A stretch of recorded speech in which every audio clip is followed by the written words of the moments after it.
नमस्कार, मेरा नाम है डॉक्टर पुरु धवन और आज इस वीडियो में हम बात करने वाले हैं पीटीएच के बारे में। अक्सर किडनी फेलियर के पेशेंट अपनी पीटीएच की रिपोर्ट लेकर आते हैं, पैराथायरॉयड हार्मोन की रिपोर्ट लेकर आते हैं। उसमें वो फिगर को बहुत बड़ा हुआ देखते हैं और अक्सर वो बहुत ज़्यादा घबरा जाते हैं कि पीटीएच बहुत बड़ा है, डॉक्टर साहब कुछ ना कुछ करो।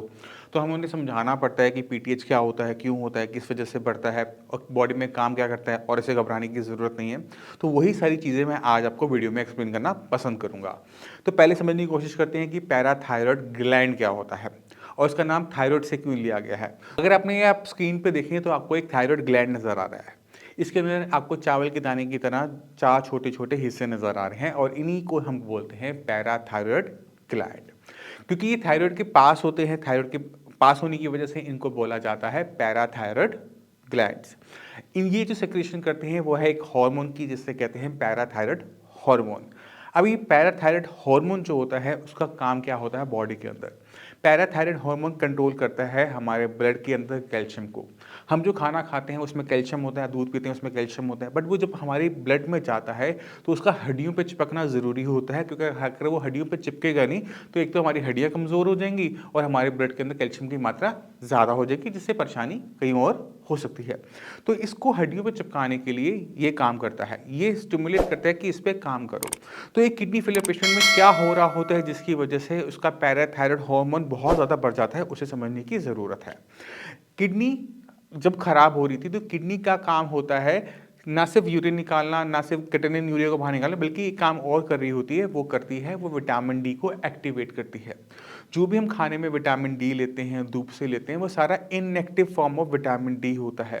किडनी उसे एक्टिवेट करती है। एक्टिवेट होने के बाद विटामिन डी कैल्शियम को चिपकाता है हड्डियों पर। जब हमारी बॉडी में किडनी को नुकसान हुआ तो विटामिन डी जो हमारी बॉडी में था वो काम नहीं कर पा रहा, वो इनएक्टिव ही रह जाता है।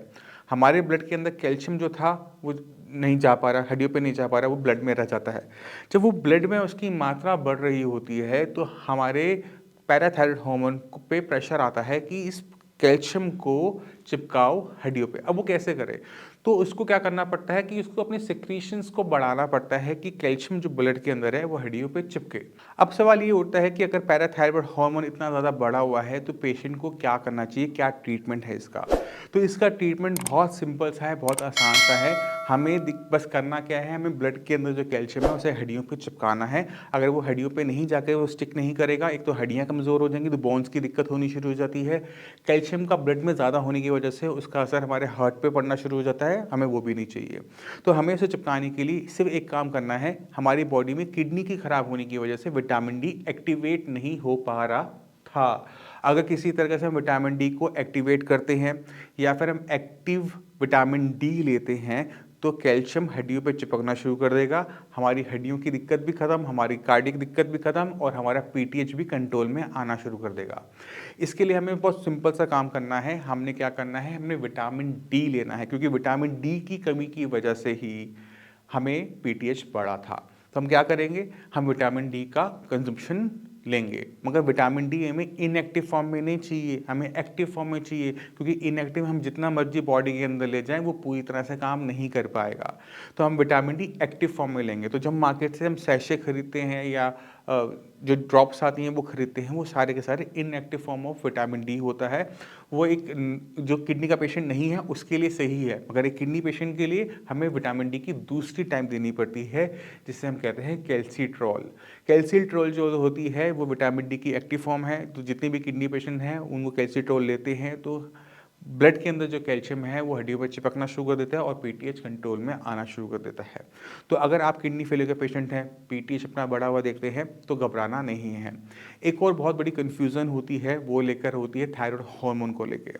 अक्सर हम पेशेंट से पूछते हैं कि आपका टीएसएच या का थायराइड का आपने टेस्ट करवाया था, नहीं करवाया था, और अक्सर वो कन्फ्यूज हो जाता है उसे पैराथायराइड के साथ। तो पैराथायराइड हार्मोन का काम क्या है, हमारे बॉडी में जो ब्लड के अंदर कैल्शियम है उसे हेल्प करना, उसका हड्डियों पे स्टिक करवाना। मगर हमारा जो थायराइड हार्मोन होता है वो बहुत बड़ा रोल प्ले कर रहा होता है, पैराथायराइड की कंपैरेटिव में बहुत अच्छा रोल प्ले करता है, उसकी इंपॉर्टेंस बहुत ज़्यादा है। वो हमारी बॉडी के मेटाबॉलिज्म को कंट्रोल कर रहा होता है। अगर आपका थायराइड की मात्रा ठीक है तो आपका खाना डाइजेस्ट होगा, बॉडी में एनर्जी होगी, ब्रेन अच्छा काम करेगा। अगर यहीं पर आपका थायराइड की मात्रा कम होनी शुरू हो जाती है, टीएसएच आपका बढ़ना शुरू हो जाता है, तो पेशेंट को बहुत सारे सिम्पटम एक साथ आने शुरू हो जाते हैं और उसमें हमें ध्यान रखना पड़ता है, वो है स्वेलिंग का। अगर किसी पेशेंट को स्वेलिंग हो रही होती है तो उसको हमें बोलते हैं कि आप जाओ टीएसएच का टेस्ट करवाओ, क्योंकि टीएसएच अगर आपकी बॉडी में अगर बढ़ा हुआ है तो आपकी बॉडी में सुस्तीपन भी आएगा, कमज़ोरी भी फ़ील होगी, आपको सोचने में समझने में दिक्कत होगी, मूड आपका बहुत ज़्यादा स्विंग करेगा, एंग्ज़ायटी बनी रहेगी, स्वेलिंग भी बनी रहेगी। तो जब भी कोई किडनी फेलियर का पेशेंट आता है, हम पीटीएच का टेस्ट नहीं करवाते, बट हम थायराइड का टेस्ट ज़रूर बोलते हैं कि आप एक बार ज़रूर करवा लो कि आपकी बॉडी में थायराइड की दिक्कत तो नहीं है। थायराइड की दिक्कत मेल फीमेल दोनों में देखने को मिलती है, फीमेल्स में ज़्यादा देखने को मिलती है, ऐसा नहीं है कि मेल बच जाते हैं। तो जब भी आपको किडनी की दिक्कत है तो एक बार कंफर्म करने के लिए अपना टीएसएच का टेस्ट करवा लेना चाहिए, जिससे कंफर्म हो जाए कि आपकी बॉडी में जो वीकनेस है वो सिर्फ किडनी की वजह से आ रही है, किसी और बीमारी की वजह से, बहुत कॉमन बीमारी की वजह से नहीं आ रही। तो क्योंकि थायराइड की दिक्कत बहुत कॉमन है, इसलिए इसे रूल आउट करना ज़रूरी हो जाता है। तो मैं उम्मीद करता हूँ इस वीडियो से आप पीटीएच के बारे में जान गए होंगे कि अगर आपकी रिपोर्ट के अंदर पीटीएच बहुत बड़ा हुआ है तो वहाँ पे घबराने की ज़रूरत नहीं है। कैल्शियम लो, विटामिन डी लो, आपका काम बन जाएगा। और विटामिन डी हमने कौन सा लेना है? एक्टिव फॉर्म में लेना है, कैल्सिट्रॉल फॉर्म में लेना है, जिससे वो हमारी बॉडी में काम कर सके और अच्छी तरीके से हमारी जो पीटीएच को कंट्रोल करने में हेल्प कर सके। अब इसी के साथ आप सभी से मैं चलने की आज्ञा चाहूँगा। मिलते हैं अगली वीडियो में, तब तक के लिए नमस्कार।